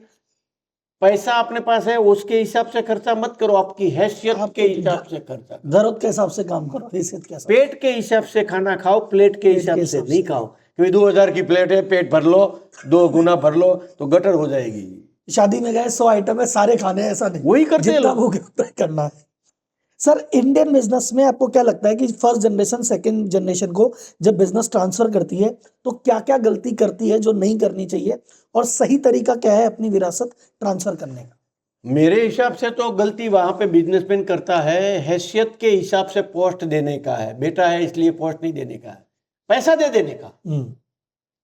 पैसा सबको सरखा, लेकिन पोस्ट सबकी सरखी नहीं होनी चाहिए। पोस्ट तो जो जिम्मेदारी लेता है वही लीडर होना चाहिए, वही उसकी बड़ी पोस्ट होनी चाहिए। એટલે गलती वहां पे करते हैं। अपना बेटा कैपेबल नहीं है लेकिन फिर भी मैं अपने बेटे को ही बड़ी पोस्ट देता हूँ, लीडर हूँ इसलिए, और कंपनी पूरी डूब जाती है। अपने घर में जो कैपेबल है उसको लीडर बनाओ। सबको साथ देता है, सबका ध्यान रखता है, सबको मदद करता है, सबका ज़्यादा सहन करता है, सबको ट्रेनिंग देता है, उसको वही लीडर हो सकता है। प्रतिभा के हिसाब से आपको देना है, ऐसे नहीं देना मेरा बेटा है तो मैंने नहीं। बट सर, आपके घर में एक ट्रेडिशन है कि भाई जो भी आपकी नेक्स्ट जनरेशन होती है उसको 1 महीने बिना मोबाइल, बिना आइडेंटिटी, कहते हैं कि ट्रेनिंग के लिए जाओ और कुछ कमा के लाओ। तो ये आइडिया कैसे आया और ये इसके पीछे क्या सोच है? इसमें बहुत बड़ी सोच ये है कि बच्चे को पैसे की प्रॉब्लम है नहीं थी आज तक, कभी बच्चे को पैसे का प्रॉब्लम आया नहीं है, इसलिए पैसे की वैल्यू नहीं करते, यूं उड़ा देते हैं। मैं बहुत सभानता से बोलता हूँ, पैसा प्रामाणिकता से यूज करना चाहिए, पैसा रिस्पेक्ट से यूज करना चाहिए। पैसा दिखाने के लिए नहीं है, पैसा अपना राष्ट्र के लिए, दूसरे के लिए, समाज के लिए हम तो एक ट्रस्टी है। दिखाओ मत, उड़ाओ मत। ये वैल्यू कब आएगी? पैसे की जब जरूरत पड़ेगी। लोगों की वैल्यू कब आएगी? लोगों से सब डील करेंगे बिना पैसे, अनाथ की तरह। आभार कैसे होगा भगवान का? खाना नहीं मिलेगा और खाना मिला मेहनत से तभी। ये सब एक्सपीरियंस 1 महीने में हो जाता है, पूरी लाइफ में ये नहीं होता है। पैसे वाले को, बेटे को, एक अच्छे घर के लड़के को ये ट्रेनिंग देनी ही चाहिए। विरासत में कुछ नहीं दो, लेकिन एक ट्रेनिंग दे दी, बात खत्म हो गई। इतना बड़ा इम्पैक्ट है इसके पीछे। ये मेरा स्टेटमेंट नहीं है, जो बेटे करके आए वो लोग बोलते हैं, पापा हमने हार्वर्ड में पढ़े, बोस्टन में पढ़े, कि कोई भी यूनिवर्सिटी में पढ़े, ये लेसन 1 महीने का हमको 20 साल तक कोई यूनिवर्सिटी में, कोई सेलिब्रेट में नहीं मिला, वो लेसन मिला। ये बहुत बड़ी अच्छी ट्रेनिंग है, लेकिन करना भी बहुत टफ है, नॉट इजी। एक रईस घर का लड़के के लिए तो बहुत टफ है। आओ 2-3 दिन में परेशान होंगे, वापस आ जाए तो फिर मतलब। सर, एक और सजेशन है, फैमिली बिजनेस भी। अगेन आजकल एक प्रॉब्लम आ रही है कि फैमिली बिजनेस आगे कंटिन्यूसली नहीं करते, क्योंकि सेकंड जनरेशन कहती है यार हमको मजा नहीं आ रहा, आपका बिजनेस बोरिंग है। या कई बार सेकंड जनरेशन कहती है कि यार पापा बहुत कंट्रोलिंग है, हमें अपना मन का करने नहीं देते, तो हमको नहीं मजा आ रहा, और वो फैमिली बिजनेस फिर आगे नहीं बढ़ पाता, वो अपना कुछ अलग करते हैं या फिर जॉब वॉब करते हैं। तो ऐसे में जो सेकंड जनरेशन है, फर्स्ट जनरेशन है, तो आप क्या मैसेज देना चाहेंगे? जो जॉइंट फैमिली में, फैमिली बिजनेस में 2-3 तो ऐसा होगा ही तो फर्स्ट प्रायोरिटी ज्वाइंट फैमिली की रखो। हाँ। और ज्वाइंट फैमिली में 2-3 बच्चा ऐसा होगा कि मेरे को तो फैमिली बिजनेस करने का है, बाकी को जो करना है वो करने दो। फैमिली बिजनेस करना ऐसा मेरा हठाग्रह नहीं है, बापा ने किया ऐसा ही करो ऐसा मेरा भी हठाग्रह नहीं है। आप बापा से कुछ अच्छा कर सकते हैं तो उसको सांस देना चाहिए, हमारी जिद नहीं पकड़नी चाहिए। आज दुनिया टेक्नोलॉजी हमारी स्टाइल से नहीं चलती है तो उसको भी सांस देना चाहिए। कैपेबल है तो सांस दो। फैमिली बिजनेस में जिसको आना है, उसको शौक है, उसको आनंद मिलता है, उसको आने दो। वरना ऐसा फैमिली बिजनेस का ही भी गठपन पालने की कोई ज़रूरत नहीं है। नया बिजनेस कर लो, दुनिया बहुत बदल जाती है, पहले ऐसा था, ऐसा आज कोई ज़रूरत नहीं है।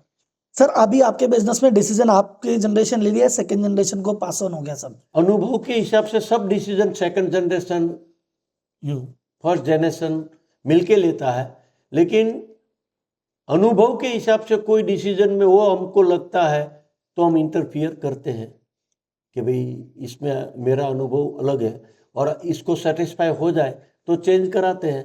वरना तू अनुभव कर ले, तू करके देख ले। हाँ करके देख ले। फैमिली का एवरीथिंग लॉस होवे ऐसा नहीं है, एक एक अनुभव लॉस का होने दे, छोटा छोटा अपने आप ठीक पे आ जाएगा। वो भी हमको ऑनेस्टी के साथ उसको, वो भी ट्रेनिंग का ही पार्ट है। ट्रेनिंग का ही पार्ट है। और इसमें भी हमको एक तटस्थ रहना चाहिए, पूर्वग्रह नहीं रखना चाहिए। उसको भी एक बार, हम कितनी बार फेलियर हुए हम ही जानते, वो थोड़ा आप जानते, बच्चे थोड़े जानते, उसको भी फेल होने दो। जो प्रैक्टिकली होके करेगा वो ट्रेनिंग सबसे बेस्ट ट्रेनिंग है। जो नुकसान कभी नहीं कर पाता वो कभी भी बड़ा कर सकता है। छोटा छोटा नुकसान होने दो, छोटा छोटा निर्णय लेने दो, उसमें से ही वो अनुभव आएगा और मजबूत होगा। ये पेरेंट्स का भी एक रिस्पॉन्सिबिलिटी है, अपने हाथ में सब मत रखो। तो भी आपने सेकंड जनरेशन को मोटा मोटी सौंप दिया, भी तुम डिसीजन लो, गलती भी छोटी मोटी करके देखो। क्योंकि सर बड़ी लाइन है, मतलब ये मेरे लिए लर्निंग है कि छोटी जो गलती नहीं करेगा एक दिन बहुत बड़ी करेगा। तो छोटी छोटी करने दो। किया है, एग्जाम्पल है समाज में, देखो। अच्छा सर, ये जो आपने सक्सेशन दिया, इनके भरोसे छोड़ दिया, इसके बाद आपको बिजनेस जैसा आपने मेंटेन किया वैसा ही चल रहा है या और आगे बढ़ा? अरे इससे बहुत आगे बढ़ा। और आज तो मैं भी एक इतना दुनिया घूमता हूँ, मेरा माइंड भी मैंने अपग्रेड किया हुआ है। मैं भी सोचता हूँ तो काफ़ी बार दोनों साथ में मिलके सोचता है, ऐसा नहीं है क्योंकि मैं ज़्यादा घूमता हूँ दुनिया तो मैं आज भी ज़्यादा देखता हूँ तो उसको मदद मिलती है, तो मैं रोकता नहीं हूँ। सबसे अच्छी बात वो होती है, मैं घूमता रहता हूँ इसलिए मेरे को मालूम है वो बराबर ले रहा है, कभी टोकता नहीं हो। रिस्क लेने के लिए जितना भी लेना चाहे हम लोग रिस्क लेने देते हैं, लेकिन रिस्क लेना भी गॉड गिफ्ट है, बाय बर्थ है। वो पैदाश ही से जो रिस्क लेता है वही लेता है। रिस्क लेना सबकी बस की बात नहीं। सर एक तो ये तो हो गया फैमिली बिजनेस, ऐसे 2 जनरेशन में चल रहा है। अब आपकी फैमिली रहती भी साथ में, 64 मेंबर एक साथ एक ही घर में रहते हैं, वहां मतलब घर का मैनेजमेंट कैसे क्या होता है? एक बार एक रूटीन दिन कैसे बीतता है आपका फैमिली का? मेरा और तुलसी भाई का शादी हुआ, उसका 43 साल हुआ। 43 साल से साथ में ही रहते हैं, तो नहीं होता है तो कम अनकंफर्ट फील होता है। मतलब प्रैक्टिस ही ऐसी हुई है, એટલે उसको चलाना नहीं पड़ता। जैसे गाय का बछड़ा है, आप जन्म से उसको उठाओ और हर रोज उठाओ, 1 किलोमीटर घूमो, गाय को भी उठा सकते हैं। यस या नो? यस, इसमें नई बात कहा, ये प्रैक्टिस हो गया रोज हमारे लिए कोई नई बात नहीं, नया जनरेशन के लिए है। लेकिन हमने ऐसा एनवायरनमेंट देने की कोशिश किया है कि नया जनरेशन को भी कैसे आनंद आवे। जैसे हम एम्प्लॉय को फ्रीडम देते हैं, ऐसे नई बहू जो घर में आई उसको भी थोड़ा फ्रीडम देते हैं। वो भी खुश है, वो भी एंजॉय कर रही है। और उसको भी पता चल गया है कि जॉइंट में हमारे हिस्से में कम काम आता है, फ्रीडम ज़्यादा आता है, यही हमारा रास्ता ज़्यादा है। बच्चे को माँ, दादी, काका, काकी सब ट्रेनिंग मिल जाती है, वरना घर में अकेली वाइफ की ट्रेनिंग से बच्चा तैयार नहीं होता है। आज हमारे घर में दादी, दादा, काका, काकी, ताऊ जी, फूई जी, सबका भैया, बड़े भैया, बड़ी भाभी, सबका नॉलेज बच्चे को मिल रहा है। जो हमारे घर में बच्चा ट्रेनिंग करके नॉलेजेबल बनेगा, वो जॉइंट फैमिली की वजह से अलोन फैमिली में वो नॉलेज नहीं मिल सकता। कितना भी बड़ी यूनिवर्सिटी में डालो, इसमें जो मजबूत होता वो अकेला बच्चा मजबूत नहीं होता। वो माँ भी जानती है, बच्चे भी जानते हैं, पेरेंट्स भी जानते हैं। इसलिए सबको बच्चे को तो आगे ले जाना है, इसलिए साथ में रहते हैं, और रहते हैं तो उसका बच्चा का कल्याण होगा। हमारा तो खेल खत्म हो गया। हम तो जो हमारे को परफॉर्मेंस दिखाने का था, वो अपनी लाइफ में बेस्ट परफॉर्मेंस दे दिया है। अब आप आगे जाओ। तो सर वो घर में भी सर्वे भवन्तु सुखिनः का कॉन्सेप्ट नो, 1 साल हो गया और सब जगह चल ही रहा है। नहीं। सर अभी हरे कृष्णा एक्सपोर्ट कितना बड़ा है और अगले 10 साल का आपका क्या विजन है? आज जो जहां भी हरे कृष्णा है, लिख लो, सुन लो और समझ लो और याद रखो।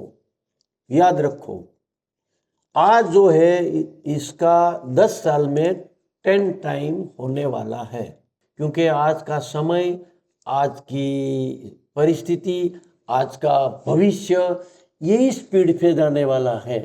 आप इसमें जो बैठ गए तो बैठ गए, वरना निकल जाएंगे। इतनी स्पीडी से जाएगा, क्योंकि पहले हम 4 भाई थे, आज हम 2 भाई 4 में से लाइव वर्किंग में है, और 8 बेटा आ गया। कितना हुआ? 10 हुआ। और 3rd जनरेशन का लड़का भी आ गया है। पढ़ी लिखी बेटियों का दामाद मतलब जमाई भी आ गया है। तो हमारे पास पूरी क्रिकेट की टीम है।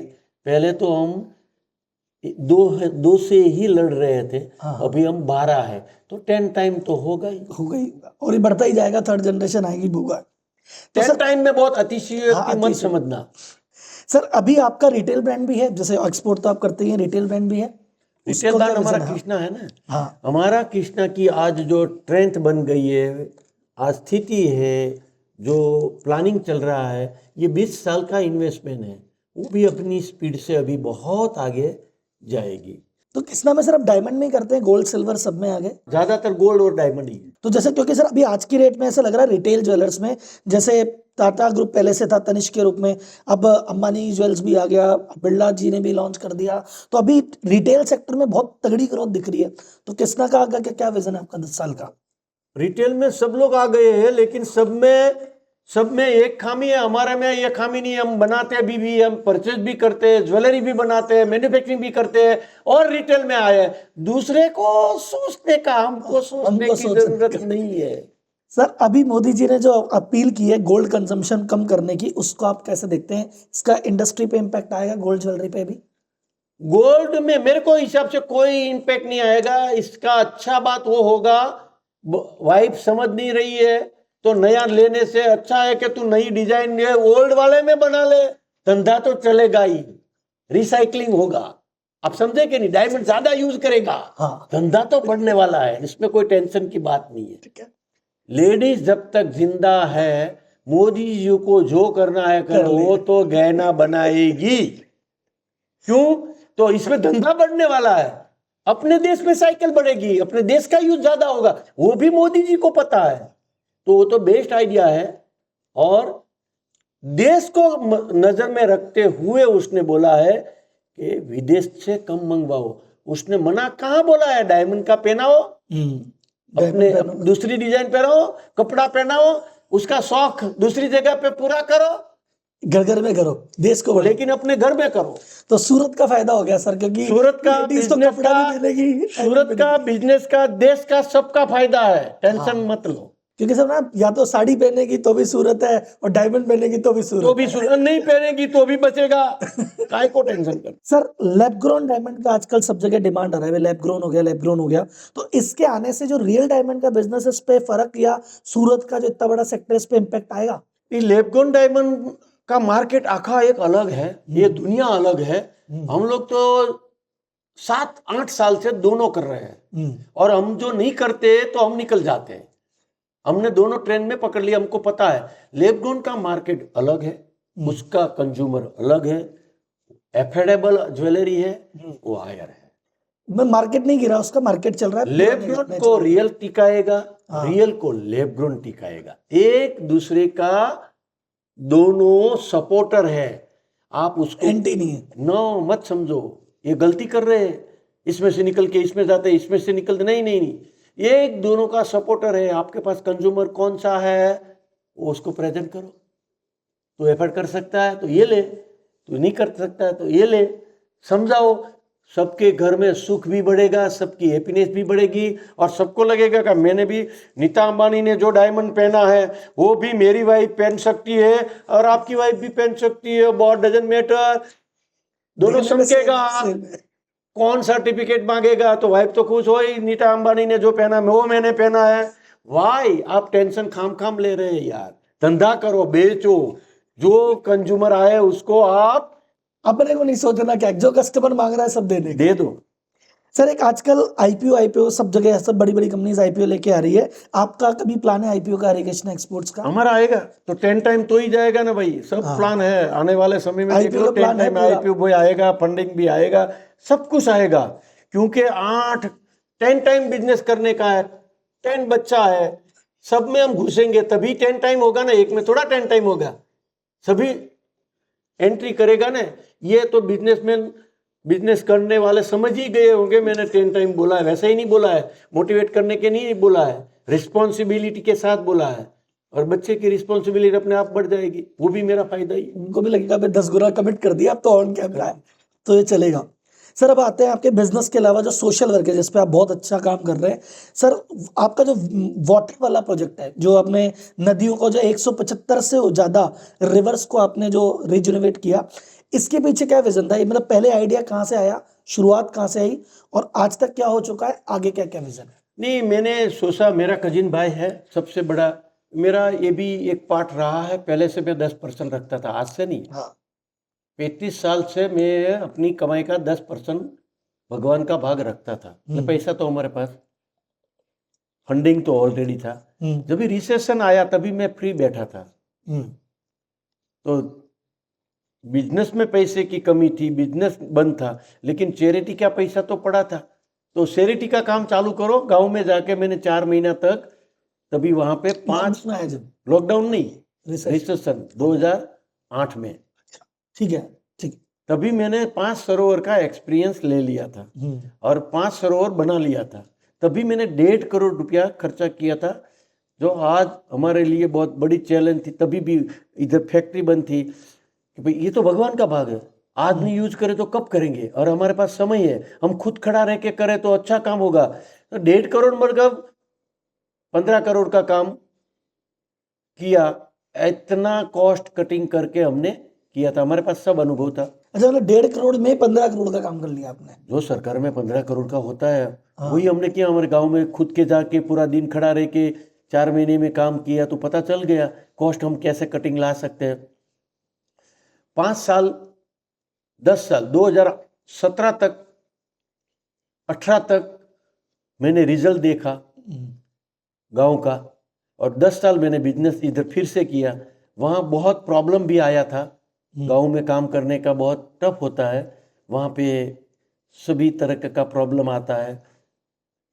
सेवा करनी है तो भी प्रॉब्लम आता है, ऐसा नहीं है कि इजीली काम हो जाता है। इसमें पानी का काम है, जमीन का काम है, बहुत दिक्कत आती थी। लेकिन 10 साल तक मैं गांव में नहीं गया, इतना त्रास गया था, और बन तो गया था। और पर 10 साल में जो रिजल्ट मिला, गांव में 50 लाख से ज्यादा कभी इनकम नहीं हुई थी। पानी का प्रॉब्लम सॉल्व करने की वजह से हर साल 5 करोड़ की इनकम होने लगी उन गांव वालों की, ये गांव वाले की। तो पता चल गया बिजनेसमैन है, कितना मुनाफा है। ये हमारा धंधा भी बहुत बढ़ गया, क्योंकि एक पुण्य का काम हो गया, भगवान के अकाउंट में रॉयल्टी तो बढ़ेगी। तो सोचता था कि बढ़िया सा बढ़िया काम अभी पानी में करने का है, लेकिन मेरे पास समय और पैसा थोड़ा बढ़ जाए तो प्रॉब्लम कम आएगा। बहुत जम के 2017 में हमने ये फैक्ट्री चालू किया, ये वाला ये धंधा भी बहुत जम के चला। 10 साल में हमने ग्रोथ भी बहुत किया, और नरेंद्र भाई ने हमारी फैक्ट्री का ओपनिंग भी कर दिया। वो मैंने कमिटमेंट दिया था, उसने कमिटमेंट दिया था, तो कर दिया। और मोटिवेट हो गए, खुश हो गए, खुशहाल थे। और कमिटमेंट आभार का लेटर लिख दिया दूसरे ही दिन कि हम एक भारत सरकार को आपने हमको 36 मिनट दिया, भारत सरकार को हम एक बड़ा सा सरोवर दे के आभार आपका देना चाहते हैं और बनाएंगे। और तो क्या दे सकते हैं, अपने 36 मिनट दिया, हमने 4 महीना मेहनत किया और बढ़िया सा जो सोच नहीं सकते ऐसा हमने काम करके तालाब बना के 4 महीने में रेडी किया। और बारिश की वजह से भर भी गया पहली बारिश में। और हुआ ऐसा कि वो तारीख आ रही थी नरेंद्र भाई का जन्मदिन, उसमें अमरेली का उसका वो दिन पे उसका कार्यक्रम वहाँ पे सेट हुआ। और मैंने इधर तालाब रेडी करके कुदरत ने भर दिया, तालाब भी रेडी हो गया। और वहाँ पे जाके मैंने उसको रिक्वेस्ट किया तो उसने वो तालाब का भी ओपनिंग कर दिया और जम गया। मैंने 100 सरोवर का संकल्प ले लिया जो उसी दिन समर्पण किया था आपने। हाँ, और नरेंद्र भाई ने ओपनिंग कर दिया फैक्ट्री का तो वहाँ प्रॉब्लम 90% सॉल्व हो गया। अच्छा, अमरेली में अमरेली में जो गांव में आने वाला था वो 4 महीने में सोचते रहे लोग प्रॉब्लम क्रिएट करने का, तब से पहले तो बना दिया और जो तालाब बन गया उसका भी ओपनिंग कर दिया। अभी 99% सॉल्व हो गया। ले मैं करता गया, 75 सरोवर बना लिया 2 साल में। और मैं 19 के बीच में, हाँ 2 साल के बाद फिर मैं गया था मेरे बेटे भाई की बेटी की शादी में। वो खाली बात किया कि आपने तो चमत्कार कर दिया फैक्ट्री का ओपनिंग करके। बाद में मैंने तालाब बनाया, उसका भी ओपनिंग करके और चमत्कार किया। मैंने 100 सरोवर का संकल्प ले लिया और आज 75 बन चुका है। आप स्टडी कराओ, कम खर्च में बहुत बड़ा काम हुआ है। उसने स्टडी कराया, इम्पैक्ट रिपोर्ट आया और बिना एप्लीकेशन मेरे को पद्मश्री दे दिया।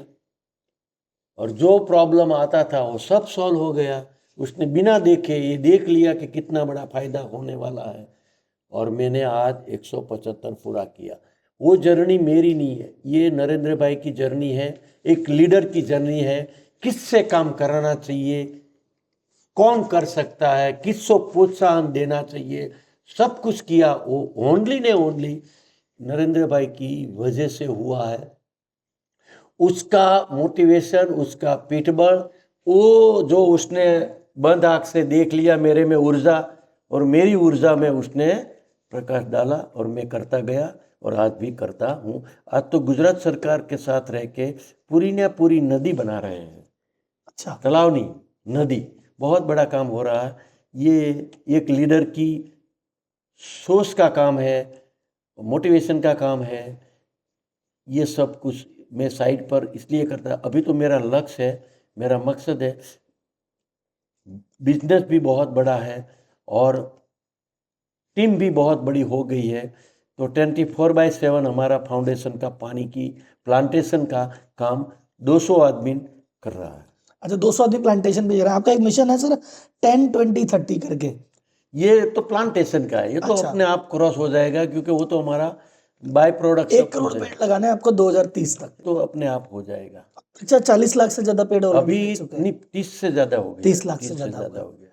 तो 200 जनों की टीम कंटिन्यूअसली उसी पे वही काम काम करती है। पानी का काम करती है, ठीक है, प्लांटेशन करने का करती है, ठीक है। बारिश के समय प्लांटेशन का काम करती है, बारिश उनाला के समय में पानी का काम करती है, फार्मिंग का, सब कुछ वही करते हैं। और सर ये स्टोरी देख रहा था मैं कभी आपकी टीम बता रही थी समृतम के बारे में। ये उसी लेक का पानी है जो आप क्लीन कर रहे हैं, बना रहे हैं, ये रिजेनरेट कर ये रहे हैं। बहुत बढ़िया स्टोरी है। ये हाँ। अमृतम मेरी अमृतम। दादी का नाम था। अच्छा, और ये जो पानी भारत माता सरोवर हमने बनाया है, जो नरेंद्र भाई मोदी ने ये अगली साल ओपनिंग किया था, वो 5 साल पहले बन गया था, लेकिन उसके लिए हमने बाकी रखा था। जब तक नरेंद्र भाई नहीं आएगा तब तक ये सरोवर का ओपनिंग नहीं होगा। उसका नाम रखा है भारत माता सरोवर। वो भारत माता सरोवर में 100% हमारा फाउंडेशन ने पैसा खर्च किया हुआ है, सरकार का 1 रुपया भी नहीं लिया हुआ है। वहां हमने प्रोजेक्ट डाल के पानी का प्रोजेक्ट रखा है अमृतम। ये प्रोजेक्ट हम जितना भी पैसा आएगा 5 स्टार 7 स्टार होटल में देंगे, कॉरपोरेट में देंगे। जितना पैसा आएगा फाउंडेशन उसका पानी के लिए ही उपयोग करेगा। तो हमारे पास फाउंडेशन की टीम है, उसका दूसरा वर्क भी देना पड़ेगा ना। और इसमें से मुनाफा होए तो पानी में पैसा भी चलेगा, ये साइकिल पूरी हमारी पूरी करने के सस्टेनेबल बना दिया कि बेटे यहीं से काम ये होगा, यहीं प्रोजेक्ट से होगा। डाला हुआ है। वो भारत माता सरोवर का ही पानी है और फाउंडेशन के पानी का पैसा पानी में ही जाएगा। और आज एक संत ने मेरे को तो बहुत बड़ा बताया, आप पैसा पानी की तरह बहा बांट रहे हो और खर्च कर रहे हो, आपके पास पैसा भी पानी की तरह आएगा। और आ रहा। सर 10 साल में 10 गुना तो लक्ष्य डिसाइड ही हो गया है। सर आपका एज अ फिलैंथ्रोपिस्ट और ये जो आपके सरोवर वगैरह इसका विजन क्या है आगे तक का, लॉन्ग विजन क्या है? ये पानी का प्रोजेक्ट भारत का जब तक सोल्व नहीं होगा तब तक हमारा फाउंडेशन करता रहेगा, झुमता रहेगा और करता रहेगा। यही हमारा लक्ष्य है। और मैं तो मानता हूँ मरने से पहले भारत पानी के लिए पानी का कैपिटल बन जाना चाहिए पूरी विश्व में। यही लक्ष्य लेके हम चलते हैं। और कुदरत, राष्ट्र और नरेंद्र भाई जब तक है तो हमारा विजन चलेगा। सर माइंडसेट पे बात करते हैं। सर स्पिरिचुअलिटी का आपके लाइफ में और बिजनेस की ग्रोथ में क्या योगदान है सर?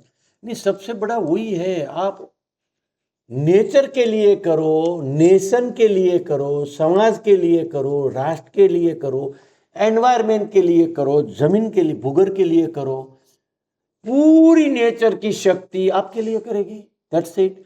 कर्म के सिवा कोई दूसरी भक्ति नहीं है, कर्म के आगे कोई भी शक्ति नहीं है।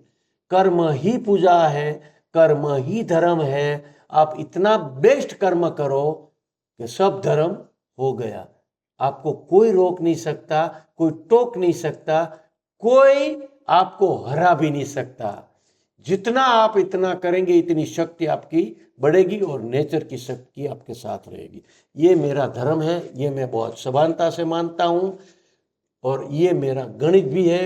यही कर्म करो कि नेचर की पूरी शक्ति आपको सक्सेस करने के लिए काम लग जाए। सर एक आपका सेल्फ बिलीफ पे भी मेरे को एक जानना था। आप शुरू से आपका विश्वास है कि मैं बहुत बड़ा करूंगा, कुछ बड़ा करूंगा ना, अपना बड़ा बनना है, अच्छा बनना है। आप सोचते भी यही थे कि बड़ा बनेंगे, विजुलाइज भी करते थे कि इतना बड़ा करेंगे। तो ये जो विजुलाइजेशन है कि अच्छा बड़ा सोचना, बड़ा बोलते रहना, इसका क्या रोल है सर?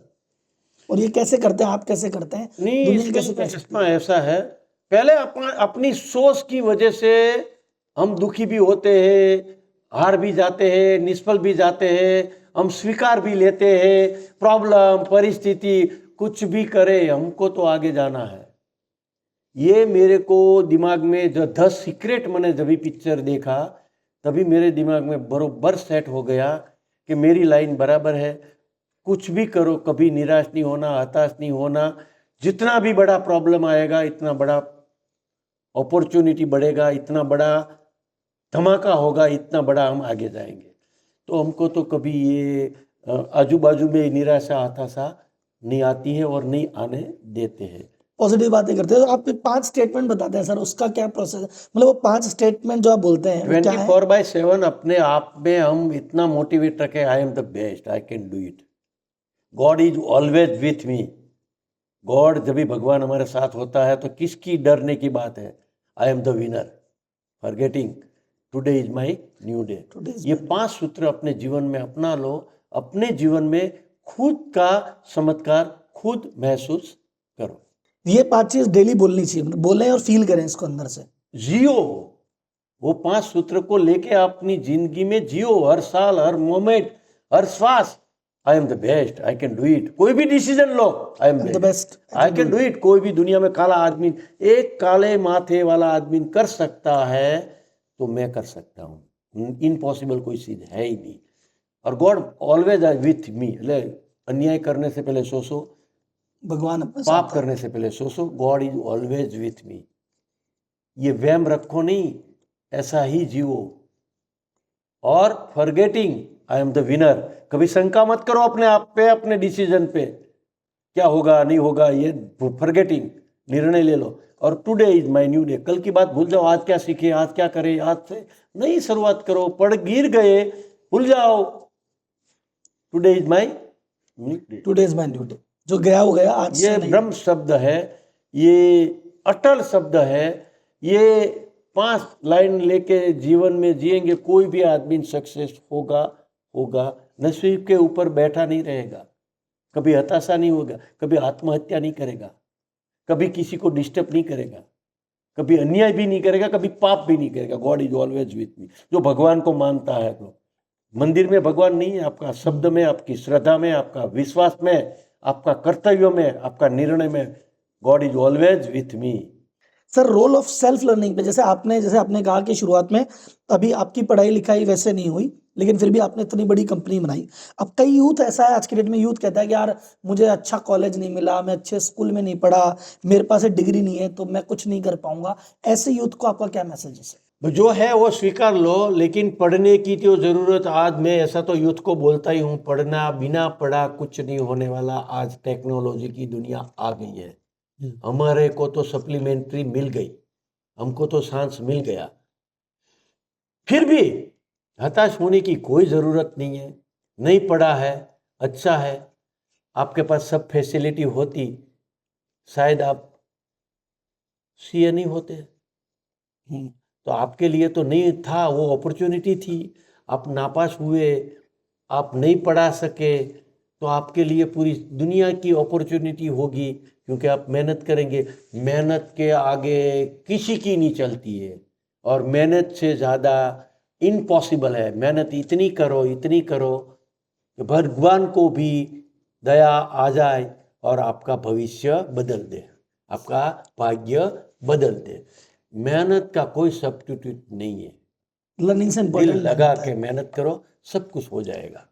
सर, एक स्टेटमेंट कहते हैं लोग, लेकिन मुझे आपके केस में वो फेल लगता है। लोग कहते हैं कि भाई जैसे जैसे आदमी बड़ा बनता है वो अकेला होता जाता है, पर आप तो बड़े भी होते जा रहे हैं, और आपका पूरा आपके साथ परिवार, और एक घर भी परिवार साथ है, एम्प्लॉय वाला परिवार साथ है, समाज आपके साथ है। तो ये एकदम आपके केस में अलग चीज है, बोलिए ये वो गलत बात है, जैसे अकेला हो जाता है, अकेला हो जाता है, वो गलत बात लो- है।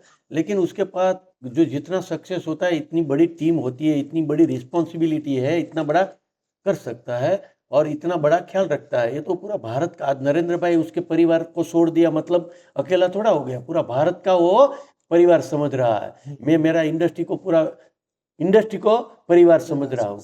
अपने को जब भी हमने गाड़ियाँ दिया था, मतलब हमारी इंडस्ट्री का लेवल हमने बढ़ा दिया था। तो ये हम अकेले नहीं है, निर्णय में अकेले हैं, जीने में, अचीव करने में अकेले नहीं है। वो तो एक अलग बात है, कोई ऐसा सेल्फी हो सकता है, लेकिन उसका दुनिया वो बना लेगा, और ऐसा नहीं है। जैसे अपन कहते हैं अच्छा बनो, आप अच्छा बने, सर्वे भवन्तु सुखिनः, भगवान ने आपको हर तरह से अच्छा किया।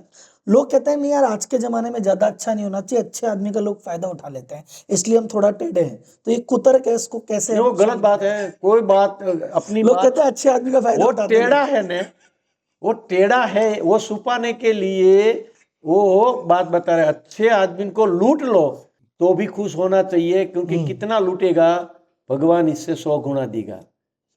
किसी को फंसाओ मत, हम फंस गए तो भगवान के ऊपर छोड़ दो।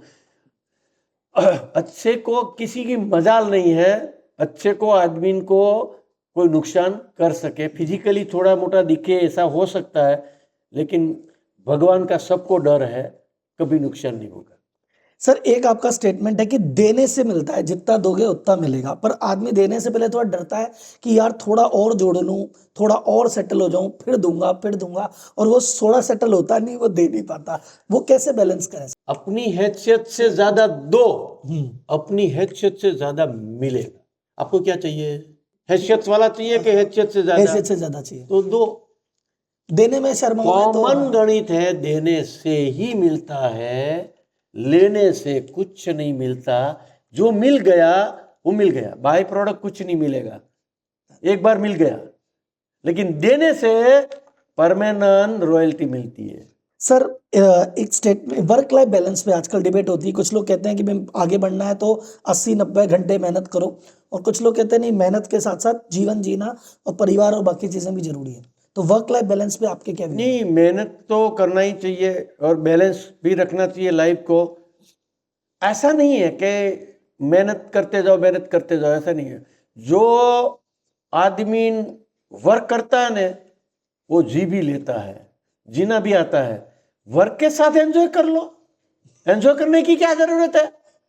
वर्क को ही एंजॉय कर लो, वर्क को एंजॉय, पेशेंस बना लो, शौक बना लो। मैं तो यार जब भी मैं काम नहीं करता हूं तो बीमार हो जाता हूं। बीमार हो जाते हैं। काम नहीं है तो भी मेरे को बेचैनी आ जाती है। वाइफ बोलती है आज आज नाराज है, आज कुछ काम नहीं था। वर्क को ही आप पूजा बना लो, शौक बना लो, एंजॉय का प्लेस बना लो। सर आपका डेली रूटीन क्या रहता है, मॉर्निंग सुबह उठने से लेकर शाम तक का? अगर डेली रूटीन जो आनंद आए वही करने का है, कोई फर्जियात नहीं है, सब कुछ मर्जियात करने का है। जितना पसंद है इतना बोलो, जितना करना है इतना ही करो। कोई रूटीन नहीं है, वो मेरा रूटीन। कोई जिम्मेदारी नहीं, वो मेरी जिम्मेदारी। कुछ भी फिक्स नहीं, जो होगा देखे जाएगी साहब। होगा नहीं, जो आनंद आए वही करो। ठीक है, आज जो मन किया वो कर लिया। आज नहीं मन, अगले दिन प्लानिंग भी होता है कल आनंद लेने का। वैसे प्लान होता ही है, कल क्या करने का, परसों क्या करने का है, कितने बजे करने का है। लेकिन आज जिसमें खुशी है वही प्लान किया है। वर्क लोड है ही नहीं, ट्रैवलिंग लोड है ही नहीं, ऐसी कोई बेचैनी है ही नहीं। खुशी से कर रहे हैं। बोलो, आज आपने पहला डायलॉग था कि मजबूरी से कुछ नहीं कर रहे, कुछ नहीं, मजबूती से कर रहे हैं जो भी कर रहे हैं। सर एक दो सवाल है बस, लास्ट में एंड की तरफ आ गए। सूरत के पास इंडिया की वर्ल्ड की डायमंड प्रोसेसिंग का 90% सूरत अकेला करता है। अब दूसरा सूरत वर्ल्ड में कहीं ना, इंडिया में ना वर्ल्ड में कहीं बन पाया, ऐसा सूरत में क्या खास बात है? सूरत में जैसे एक सूरत का जमन फेमस है, खाना फेमस है, मरण भी फेमस है, वैसे सूरत में ये काम करने की स्किल बढ़िया है। और सूरत में एक ही कम्युनिटी ज़्यादातर ये काम करती है, लेकिन दूसरा फोकस नहीं करती है। और ये हार्ड वर्क है। ये डायमंड पॉलिशिंग करना सिंपल बात नहीं है, पढ़ाई करना सिंपल बात है, ओके, डिग्री लेना भी सिंपल बात है, लेकिन XXX काम करना सिंपल नहीं।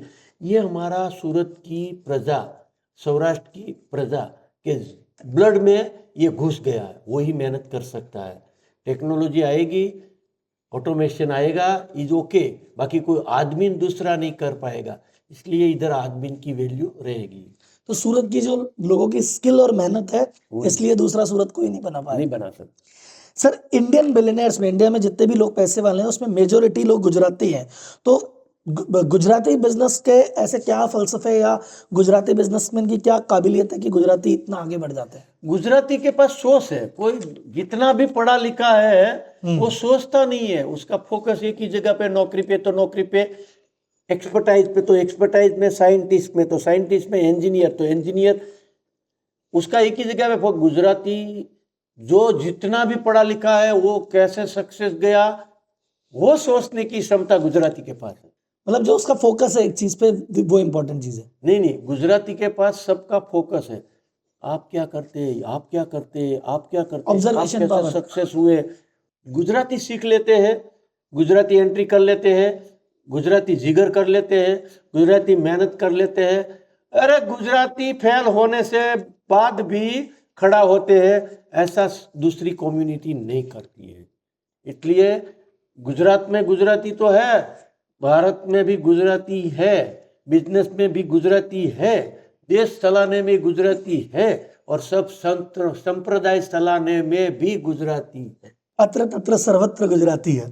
सर पद्मश्री का आपने बताया कि आपने कोई फॉर्म वॉर्म नहीं भरा, आगे से आपको आया, तो उसके पीछे की क्या कहानी सही है सर? यही बताया ना, नरेंद्र भाई ने मेरे जो स्टडी कराया, हाँ। 75 सरोवर कैसे बना, कितना कम खर्च में बना और कितना फायदा हुआ, वो स्टडी उसको दिखाया, उसने ही डिसीजन लिया उसको तो पद्मश्री दे दो।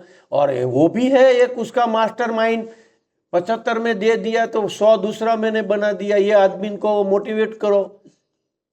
ये तो भूत है, वो लगता रहेगा, उसने वो भी देख लिया, मेरे को धंधे पे लगा दिया। वो भी मास्टरी समझो, मेरा काम समझो, फायदा समझो, जो भी समझो, लेकिन उसके पास आदमी को भगाने की सावी है, वो सावी उसने लगा दी। हाँ सर, मोदी जी का एक रिलेशन की मैं बात करता, किसी ने सर मुझे इंटरेस्टिंग बात कही कि बोले यार जो साहू जी काका का मोदी जी से बहुत बड़े रिलेशनशिप है, क्योंकि वो कोई मोदी जी को फोन करता है कुछ लेने के लिए, साहू जी काका फोन करता है कुछ देने के लिए कि हमको ये समर्पित करना है, वो समर्पित करना है। तो मोदी जी से आपका मतलब ये क्या कैसे आपका कनेक्शन? मैंने बोला है मैं कभी लेने के लिए इधर नहीं आएगू, राष्ट्र को देने के लिए आएगू, जब भी आपको पेमेंट देना है तो दो, मैं कुछ, मेरी पीढ़ी भी आपके पास मांगने नहीं आएगी, कुछ देने आएगी, क्योंकि भगवान ने हमको इनफ दे दिया है। मांगने की कोई ज़रूरत नहीं है, हम राष्ट्र को लिए दे रहे हैं, देने के लिए आएंगे। ये तो मैं उसको भी खुद को भी मैंने ऐसे ही बताया। सर लास्ट 2 सवाल हैं रैपिड फायर से पहले। एक, आजकल एक बहुत बड़ी टेंशन है जो जगत में दिख रही है, स्ट्रेस मैनेजमेंट, कि आदमी को बहुत स्ट्रेस हो जाता है। तो जो बिजनेसमैन है जिनका सपना है कि यार आज मैं, जैसे आपने कहा 10 गुना जाना है यहाँ से, पर आप एकदम खुश हो गए बोले 10 गुना जाना है और एक्साइटमेंट से बोले। अब यहाँ बिजनेसमैन कहता है यार 10 गुना जाना है, पर उसको टेंशन हो जाती है, यार ये साल ऐसा गया, क्वार्टर ऐसा गया। तो स्ट्रेस मैनेजमेंट पे उसको क्या टिप देंगे आप? जिसको टेंशन हो जाती है ना, हाँ, उसको नौकरी छोटी सी पकड़ लेना, वो ट्रेन कभी आगे नहीं जा सकती है, दूसरे को भी मारेगी। वो आगे जाने का है, उसको ट्रेस लेने की कोई जरूरत, ट्रेस बाजू वाला ले, अपना पड़ोसी ले। ट्रेस लेने से कभी आगे हम जा ही नहीं सकते, ये परवड़ेगा भी नहीं, और ट्रेस होगा तभी कोई अच्छी सोच भी नहीं आएगी, अच्छा विचार भी नहीं आएगा, हेल्थ भी बिगड़ेगी और दूसरे का भी बिगाड़ेगी। ट्रेस को और आगे जाने से कोई कनेक्शन नहीं है, ट्रेस को छोड़ दो, ट्रेस को ट्रेस मत समझो, इसमें से रास्ता निकालो, मास्टर बन जाएंगे। मुसीबत में से रास्ता निकालो, आपकी ट्रेस बन जाएगी। कमजोरी को, वीकनेस को आप ट्रेस बनाओ। सब हम सुनते तो है, लेकिन अपने जीवन में जब भी कमजोरी आती है, ट्रेस आता है तो भूल जाता है, वो करने लगते हैं, मर गया तो भगवान बोलेगा तथास्तु। ऐसा नहीं है, ट्रेस लेने की कोई बिजनेसमैन को नहीं परवड़ेगी, इससे आगे हम नहीं जा सकते। सर जो यंग बच्चे हैं बिजनेस करने की सोच रहे हैं, जो ऑलरेडी बिजनेस में है, उनको आपका कोई फाइनल टिप? बिजनेस करने का मेहनत पहले करो और अपने पोजीशन बना लो, जहाँ भी है हमारी ज़रूरियात खड़ी करो। जो पोजीशन पे हम है वहाँ हमारी ज़रूरियात खड़ी करो, जहाँ है हमारी महसूस खड़ी करो। इतना काम करो, ऐसा काम करो, ऐसी क्वालिटी दो, हमारा 100% दे दो, नेचर हमको 100% रिटर्न दे देगा। सर रैपिड फायर राउंड पे है, बस कुछ वर्ड्स में सवाल है। एक लास्ट सवाल जो मैंने आपको शुरुआत में बताया था कि मेरा एक मिशन है कि छोटे बिजनेसमैन को हम गाइड करते हैं बड़ा बनने के लिए, उस पे सर आपका कुछ सजेशन कि कैसे इसको और आगे बढ़ाना चाहिए? छोटे को क्या, जो अपनी एक्सपर्टाइज समझ लो, अपनी हैसियत समझ लो, वो हिसाब से अपना काम ढूंढ लो। अपने पास कौन सी एक्सपर्टाइज आप करते हैं वो मैं नहीं कर सकता, मैं करता हूँ वो आप नहीं कर सकते। हमारी बाय बर्थ एक क्वालिटी होती है, उसको जान लो।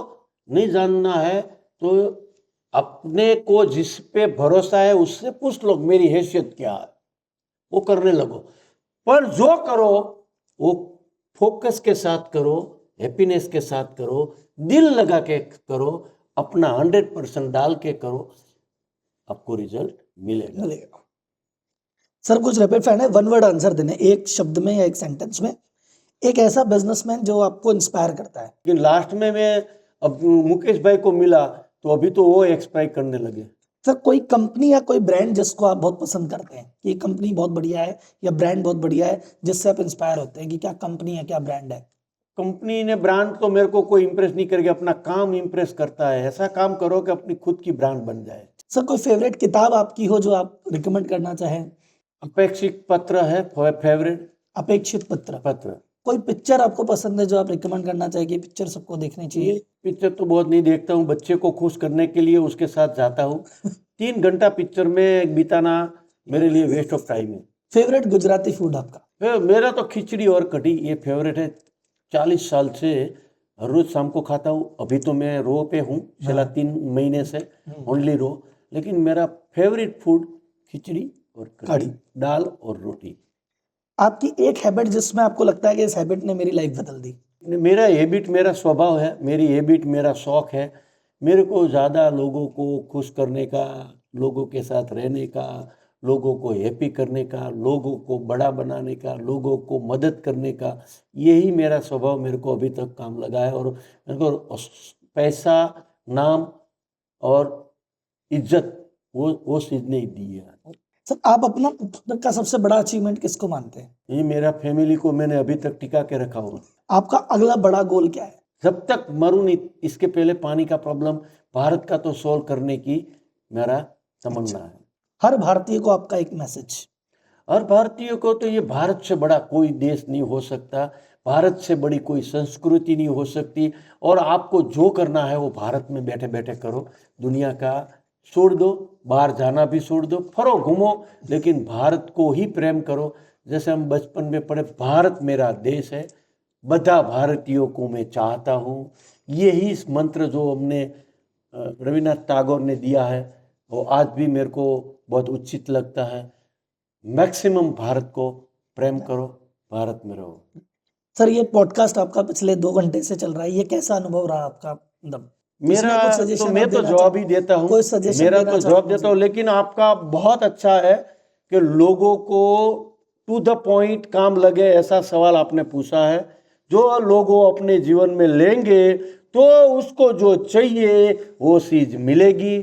शंका करने से कुछ नहीं मिलेगा, मेरा और आपका टाइम वेस्ट होगा।